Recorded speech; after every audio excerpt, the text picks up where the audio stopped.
Bismillahirrahmanirrahim. Ya ayyuhalladzina amanu taqullaha haqqa tuqatih wa la tamutunna illa wa antum muslimun. Ya ayyuhan nas ittaqu rabbakum alladzi khalaqakum min nafsin wahidah wa khalaqa zawjaha wa batha minhuma rijalan katsiran wa nisaa wa taqullaha alladzi tasaaluna bihi wal arham innallaha kana 'alaykum raqiba.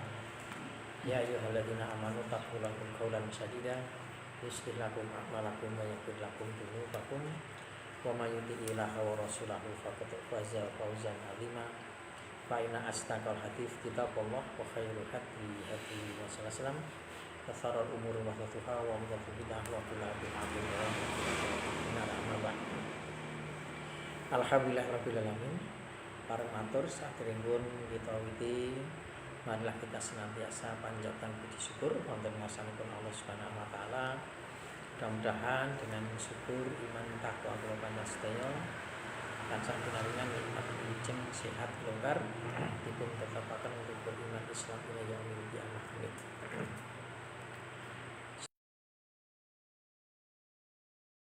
Sampai pada hadis yang 1556 ya. Dari 1555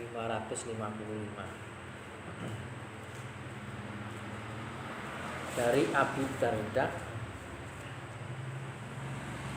an Abi Darda anin Nabi sallallahu alaihi wasallam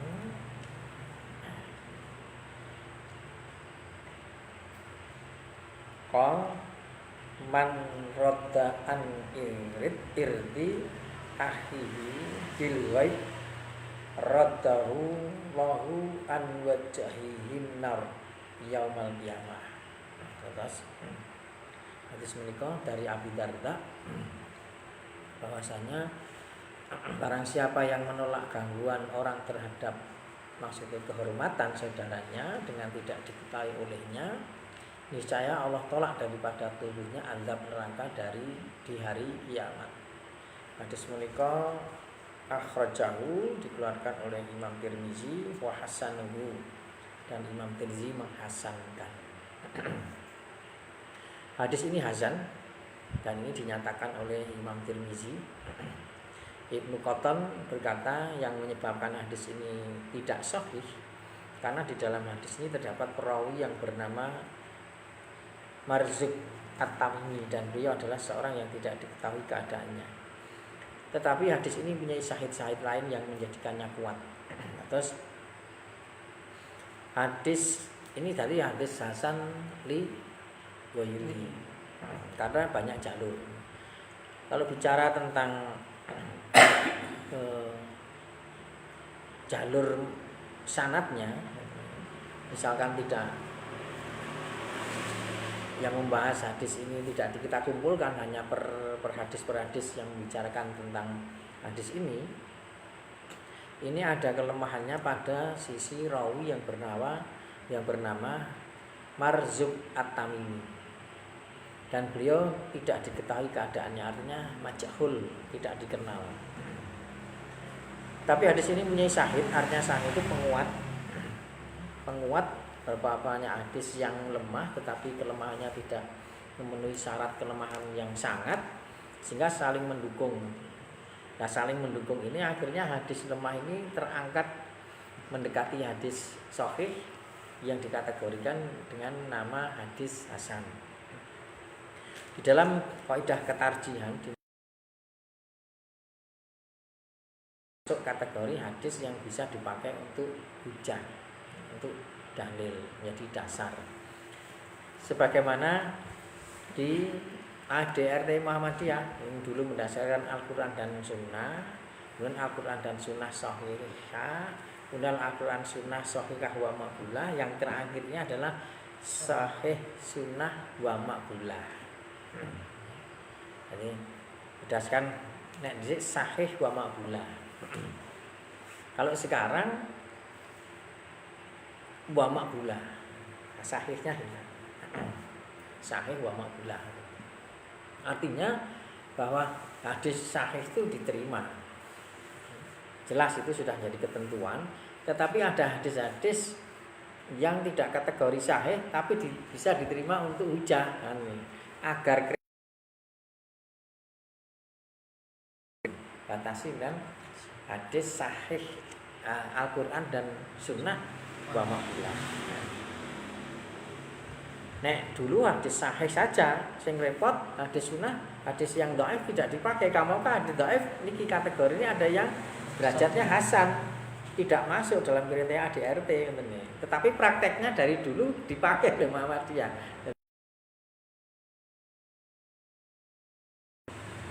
Ketidaksinkronan antara ADRT dan prakteknya dalam menerapkan istinbat hukumnya katanya. Sehingga yang dirubah adalah ADRT-nya, bukan metodologinya. Metodologinya sudah dipakai bahwa hadis hasan ini dipakai hujah katanya, agar tidak terjebak kepada penetapan di ADRT ini. Akhirnya akhirnya yang dirubah ADRT-nya.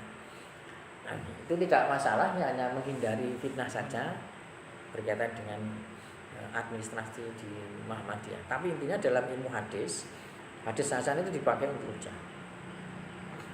Al-Manawi berkata, terdapat hadis Asma binti Yazid. Imam As-Suyuti mengisyaratkan bahwa hadis ini hasan. Al-Munziri juga berkata hadis ini hadis Ahmad. Tirmizi dan hasan juga. Al-Haythami Ibnu Hajar Asqalani, ini Ibnu Hajar Al-Haythami.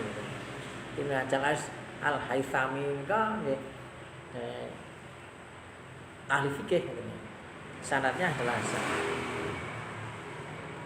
Intinya bahwa di sini hadis ini berisi keutamaan bagi orang-orang yang menjaga kehormatan kaum muslimin yang dilecehkan tatkala ia tidak berada di dalam majelis tersebut. Waalaikumsalam. Menjaga kehormatan muslim adalah merupakan bagian daripada amar ma'ruf nahi munkar yang wajib bagi seseorang untuk melaksanakannya sesuai dengan kadar kemampuan mereka masing-masing. Tidak dibenarkan bagi seorang muslim untuk tidak melaksanakannya, yaitu menjaga kehormatan. Sesungguhnya jika ia meninggalkan berarti ia telah turut menghinakan saudaranya itu dengan sedang ia berada di tempat tersebut dan sanggup untuk mencegah orang itu melecehkan saudaranya. Ancaman terhadap orang-orang yang mendengar saudaranya dihinakan. Kemudian ia diam padahal ia mampu. Padha karo akan terkena al-yughayr fa'ilam yastatik dan seterusnya satu ubah.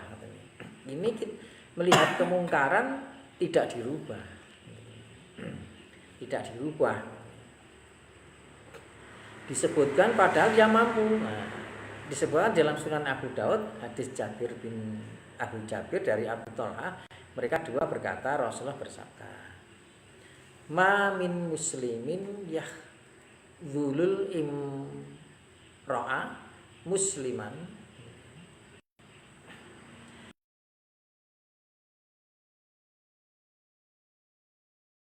hurmatuhu wayan takisu min irdihi ila khadalahu Allahu fihi maudhini yuhibbu fihi nusrotah.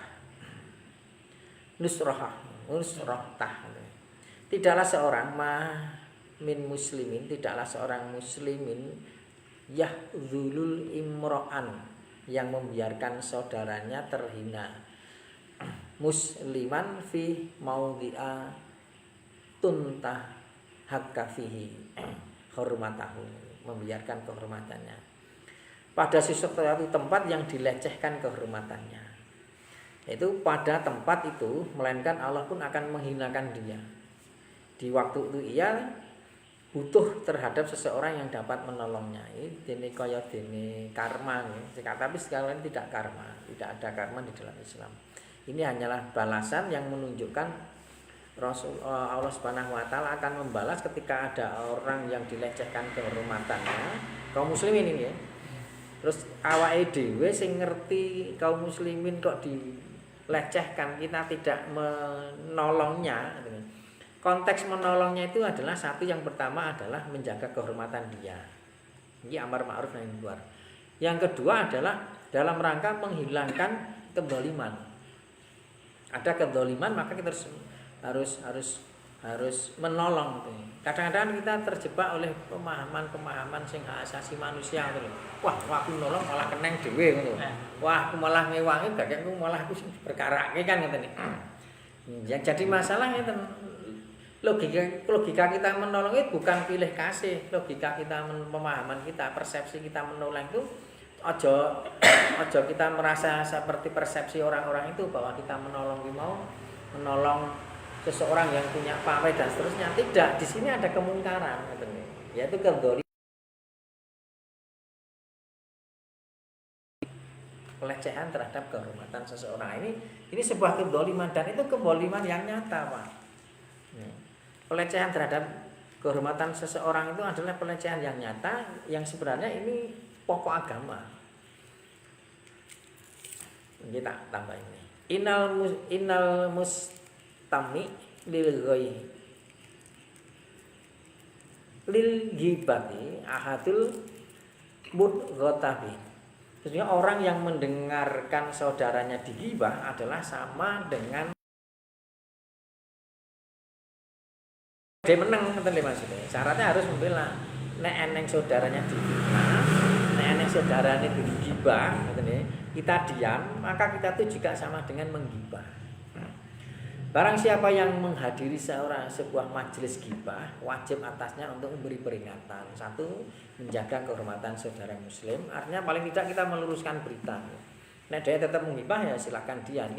Kita sudah memberikan peringatan ya. Orang ngono janjane kayak ora aku mama kayak senengane karo wong wedok ngono umpamane ngono. Nah, itu cukup meluruskan saja. Dia tetap punya keyakinan semacam itu, yaitu kembali ini kita sudah lepas tanggung jawab bahwa kita mengingatkan atau meluruskan berita yang benar. B. Berpindah dari majelis tersebut. Kedua, mengingkari hal itu dengan hati. Itu selemah-lemahnya iman. Atau kita dengan lisan, jika tidak mampu yang mencegah dan berpindah dari majelis itu. Kalau masih tetap. Jadi begini nih Pak, bahwa kehormatan kaum muslimin itu harus dijaga. Kehormatannya kaum muslim itu harus dijaga karena di dalam surah disebutkan, di dalam surah Al-Hajj 30, dzalika waman yu'azzim hurumatillah fahuwa khairul lahu inda rabbih. Ayat seterusnya. Terus demikianlah perintah Allah.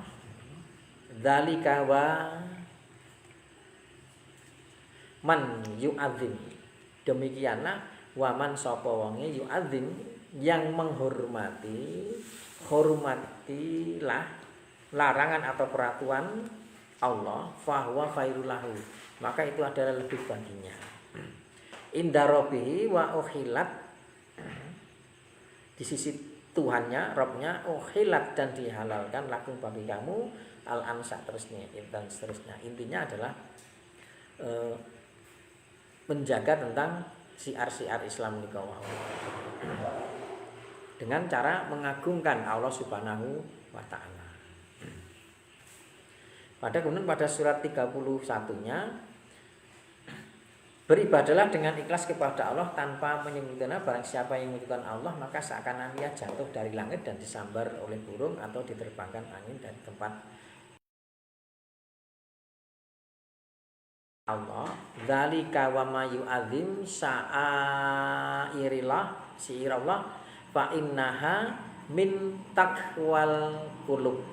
Demikianlah perintah Allah, dan barang siapa mengagungkan siar-siar Allah maka sungguh hal itu timbul dari min taqwal qulub, takwa di dalam hati.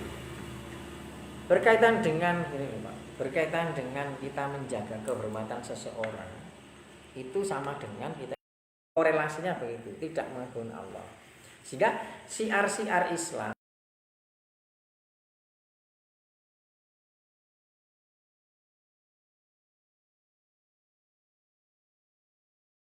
itu harus dijaga kehormatannya. Nek tidak menghormati Allah itu berarti tidak melaksanakan perintah Allah, dosanya di situ. Kalau pelecehan ini bukan tidak menghormati, karena pelecehan ini namanya merendahkan kehormatan. Ade nek ndelok berdasarkan hadis wau sampun sing pun ade bahas ning wau, nek awake dhewe ndelok tidak seorang muslim pun yang membiarkan saudaranya terhina pada satu tempat yang dilecehkan kehormatannya, pada tempat itu melainkan Allah juga akan menghinakan. Ini ancaman Allah. Di waktu butuh terhadap seseorang yang dapat menolongnya. Maka di sini menunjukkan perintah kita untuk menolong seseorang. Dan ini sebenarnya wujud dari ketawaduan Pak. Dewi ini sampun pelaturaken to Pak. Pada hadis yang 1556 ini ada kaitannya dengan ketawaduan pada hadis 1565. Janjane jenengan dipun apal kabeh. Mudah-mudahan kurang. Yaitu pada surat Al-Maidah 54. Surat Al-Maidah 54 kan ya ayyuhalladzina amanu mayartadda minkum an dini fasaufa ya'tillahu biqaumin yuhibbuhum wa yuhibbuna adillatin alal mu'minin wa aizzatin alal kafirin.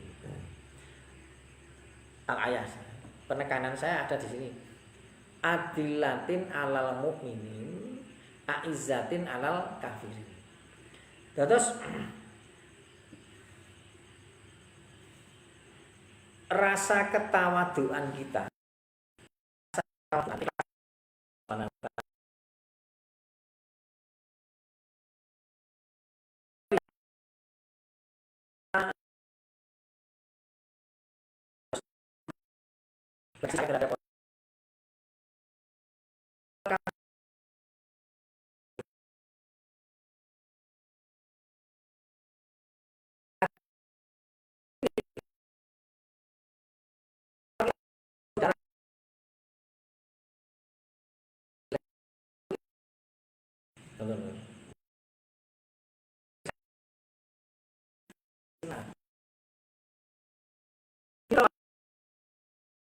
cara tentang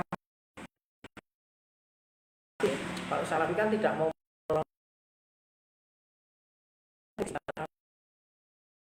alasan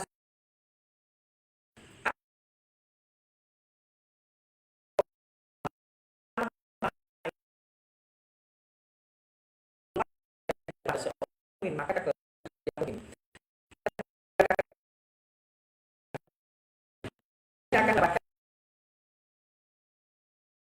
orang jika bertemu harus disalah, kita harus salah. Ada 5 nih, Khamsah dan Daceng juga mengatakan 6.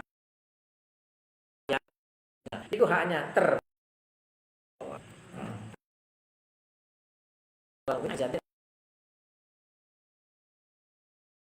salah jangan dira kita membela kehormatan kamu dia tidak beramal dan ya kita ilmunya apakah kalau ada kezaliman terus beda karo atau diwalik ade arep nolong nek ora padha manjate ade ra sida nolong kan mafhum mukhalafahnya begitu maknanya nek awake dhewe wah tidak disolong karena manhajnya berbeda dengan kita padha karo ade ora sah nolong nek beda karo awake dhewe kan ngene sama mafhum mukhalafahnya begitu. Artinya memang batasan-batasan kehormatan itu batasan kehormatan seorang mukmin, bukan batasan tentang manhaj, bukan batasan tentang pemahaman. Dan itu sebenarnya Pak, kaitannya kalian ketawaduan malih. Kalau buka gini, ketawaduan berkaitan dengan ketawaduan itu kan kaitannya kalian kedoliman. Nah, limane keten kedoliman nika nek wonten ing Riyadhus Shalihin bab kedoliman setelah bab amanah sekitar kalau tidak salah bab ron Quran nika ada hadis panjang berkaitan dengan peringatan Rasulullah SAW khutbah pada haji wada. Itu pada haji wada, dan sahabat tidak mengerti tentang apa itu maksud hajatil wada.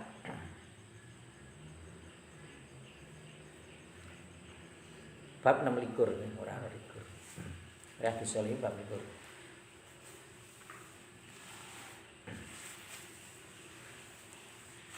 Itu tentang sebuah kezaliman. Dari hadis Ibnu Umar. Ngeten terjemahane mau. Kita semua sedang bercakap-cakap perihal haji wada.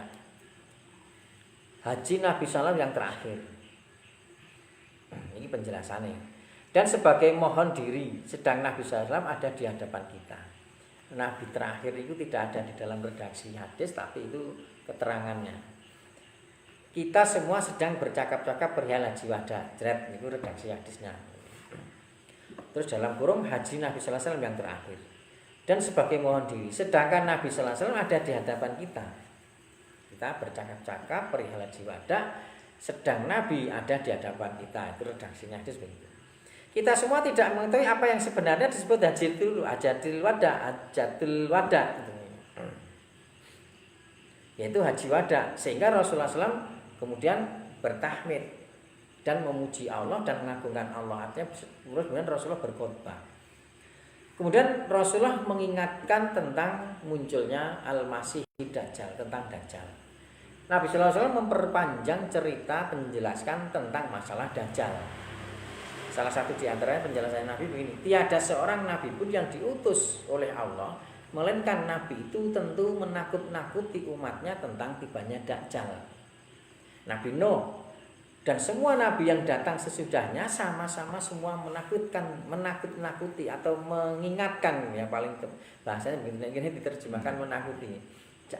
Orang pas kalau menakuti, mengingatkan atau ngelingi berkaitan dengan fitnah Dajjal kepada umat ini, bahwasanya Dajjal itu akan keluar di kalangan engkau semua, maka tidak ada tersamar perihal keadaan itu. Tentang keluarnya Dajjal itu sudah tidak samar lagi berita itu.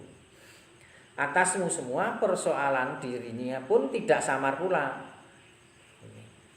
Artinya ciri-cirinya Dajjal juga tidak sama, sudah dijelaskan di dalam hadis. Sesungguhnya Tuhanmu tidaklah buta. Terus disebutkan Tuhanmu tidak buta. Inna rabbakum a'ra ainan jumna la a'ra wa inahu, sedangkan dia Dajjal itu a'wara ainan jumna, buta sebelah kanannya. Seolah-olah matanya sebagai sebuah anggur melotot bunder anggur.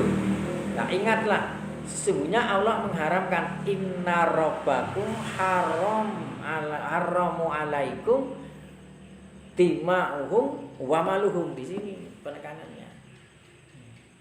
Yang konteks dengan hadis 1556 itu ini yang saya inna rabbakum harama alaikum. Sehingga Tuhanmu telah mengharamkan atas dirimu darah-darahmu dan harta-hartamu sebagai kesucian dirimu di hada baladin hada, negeri ini, di hari ini, dan seterusnya.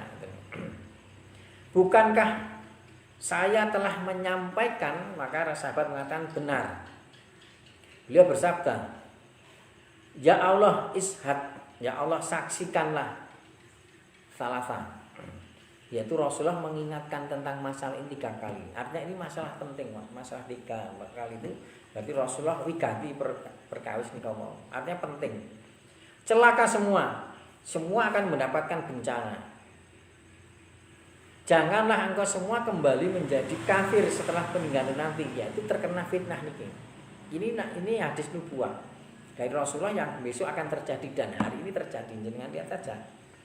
Jangan ada kafir, artinya tidak mengindahkan peringatan ini. Kekafirannya tidak mengindahkan atau mengugemi peringatan Nabi sallallahu alaihi wasallam. Sebagian yang lain akan memukul sebagian lain. Sebagian yang lain akan membunuh sebagian yang lain tanpa dasar kebenaran. Wala taqulun nasi illa bil haqqil Islam. Hadis ini ketika berkaitan dengan membunuh atau memenggal, ini bisa diartikan, dipahami sesuai dengan zahirnya bahwa fitnah yang akan maka atau saling membunuh karakter, berarti membunuh kehormatan. Nah, ini oleh Imam Nawawi diletakkan pada bab kezaliman, pada hadis perbab nih, perbab pada hadis yang nomor keseluruhan gitu. Dari keseluruhan hadis itu hadis yang nomor 206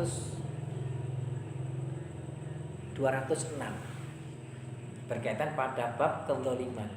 Artinya ini sebuah kezaliman, Pak, yang besok akan terjadi, yang akan dilakukan munculnya Dajjal, muncul kezaliman yang luar biasa, dan munculnya peristiwa sesama mukmin saling membunuh, baik membunuh secara zahir lahiriahnya dan membunuh secara kehormatannya. Kamu kenapa bisa diartikan kehormatan juga, tidak diartikan secara zahir saja? Karena di atasnya ada inna rabbakum harama alaikum. Sebenarnya Allah telah mengharamkan atas kalian wa maluhum wa dima'um, darahmu, hartamu dan darahmu. Ngene, darah dan harta, ngene. Darah dan harta. Berarti di sini adalah nyawa dan kehormatan. Allah telah menjamin. Allah telah menjamin kehormatan seseorang. Dijamin oleh apa? Dijamin oleh Allah. Bagaimana Allah menjamin? Allah menjamin dengan syariat bahwa haram membunuh seseorang, haram membunuh kehormatan seseorang, haram merendahkan seseorang. Banyak konteksnya yang kita sebut penekannya ada dua ini, darah dan harta. Nek janjane 5 ini, makin besar ini kau yang perlu dijaga. Lah, nek ngantek kuwi terjadi, maka itu adalah sebuah kezaliman. Ini yang diwanti-wanti oleh Rasulullah SAW. Dan ini pokok agama, Pak. Dan ini sangat esensi, karena esensinya agama itu yang pertama kali adalah menjaga persatuan, perdamaian. Yang kedua adalah mentauhidkan Allah. Intinya nih, yang ketiga adalah meninggalkan kesyirikan. Nah, kemudian masalah kudus salat, zakat, puasa itu kan syariat Islam. Yaitu apa? Amaliyah yang membuktikan tentang ini tadi, persaudaraan, mentauhidkan Allah dan tidak menyekutukan Allah. Bentuk amaliyahnya ya syahadat, salat, zakat, puasa jika haji mampu. Itu zahir bakunya. Tapi di dalamnya salat kan nanti tanah nifasa ilwan pembahasannya banyak, tapi syariatnya 5 ini yang harus kita kerjakan. Tapi artinya begini, minim orang duwe amal apa-apa, anggere iso ngamalke syariat Islam iku wis sampe. Tambah minim nek 5 iku ora iso ngamalke anggere syahadat wis klebu muslim gampane ngoten. Wis ene jaman masuk surga gampane ngoten. Pemahamannya seperti itu. Disinilah Pak. Jadi penjagaan terhadap kehormatan itu masuk kepada amal soleh, dan ketika kita tidak melakukan kehormatan maka sama dengan melakukan kezaliman. Kezaliman ketika tidak menjaga kehormatan itu sampai kepada pembunuhan, ini yang justru diwanti-wanti oleh Rasulullah SAW. Nek awake dhewe ki kok kaya dene ora nggatekke walah, gur kaya ngono kuwi biasa. Rasulullah sudah mengingatkan, janganlah engkau menjadi kafir setelah peninggalanku. Yaitu apa? Ora nggatekke perkawis niku mau. Jadi kehormatan itu masalah penting, Pak. Masalah esensi agama. Bersamaan dengan mentauhidkan Allah dan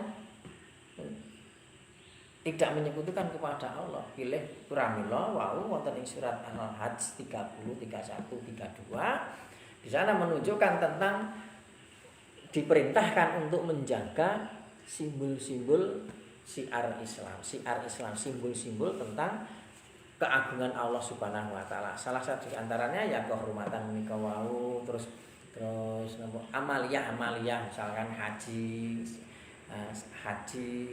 salat ngoten. Jadi kita salat nang masjid kuwi mau, selain itu menjadi kewajiban yang diperintahkan Allah, di sana ada keutamaan. Di luar daripada itu memang syiar Islam juga. Pamer, ya memang pamer sih, syiar Islam itu pamer, tapi tidak dikatakan sum'ah, tidak dikategorikan sebagai riya, karena pamernya kan ada dalam rangka perintah Allah, orientasinya Allah, tujuannya Allah, dasarnya Allah, dan ini petunjuk Allah. Dan selama kita pamer dalam konteks ikhlas, maka itu dikatakan bukan pamer, justru itu sedang berjuang jalan Islam. Justru itu menegakkan syiar-syiar Islam itu bagian, termasuk gendera-gendera barang itu tidak masalah. Yang tidak boleh kan bukan masalah gendera, bukan masalah gendera, tapi di sana ada ilatnya, gendera yang farqudinahu wa kana siaan. Siaan itu apa? Berbangga-bangga. Yang tidak boleh itu berbangga-bangga. Komunitas, kelompok itu tidak masalah, karena kita tidak bisa tidak berkelompok. Orang yang mengatakan kelompok ini kan karena terjebak oleh pragmatisme di Indonesia, eneng-eneng Muhammadiyah. Ketika dia tidak Muhammadiyah, pengen dhewe orang berkelompok, akhirnya ketika dia mendirikan sekolah, akhirnya kan sekolah kan bentuk organisasi juga akhirnya. Dia terbentur oleh logika yang tidak sinergi gitu. Jadi pola pikirnya salah, tidak konsisten bahasa saya. Logika yang tidak konsisten akhirnya dia logikanya menabrak keputusannya itu pemane sendiri. Balik apa ide, nek wong Jawa diwelehke gampane, diwelehke dhewe. Sekali lagi nek di Muhammadiyah ora mungkin seperti itu, karena di Muhammadiyah kan ada manhaj tarjih. Di dalam memahami kan mesti harus tahu ilatnya, karena ini masalah bukan masalah ibadah mantap. Di sana ada sebab-sebabnya. Walaupun pelarangan pun sekalipun dan ancaman sekalipun, tetap itu harus karena ilat, karena ini bukan masalah ibadah. Malah musik, mulai gambar, diwancam nganggo hadis kaya apa to, kaya ngono-ngono, tetap kalau itu di konteks di Muhammadiyah ilatnya apa? Di sana karena ini masalah dunia. Nah, kita harus cari ilatnya. Ternyata ada ilatnya memang, baik itu dari lafaz hadis atau dari lafaz-lafaz keterangan-keterangan lain yang mendukung tentang keterangan hadis mereka. Ya, pada hadis 1556 itu, marilah kita untuk bisa menghormati sesama kaum muslimin, dan kita menghormati sesama manusia juga, tapi dalam konteks kemanusiaan. Nah, nek dengan manusia antar manusia itu dibatasi dengan toleransi, aidatin al mukminin, aizati al kafirin. Nek karo mukmin kita dibatasi oleh adil, lemah lembut, berkasih sayang. Berkasih sayang itu ngantek ora kenal we ade kudune bela. Contohnya wau teng Palestina. Itu yang bisa kita sampaikan. Ada berbagai masalah kurang mejubono. Assalamualaikum warahmatullahi wabarakatuh.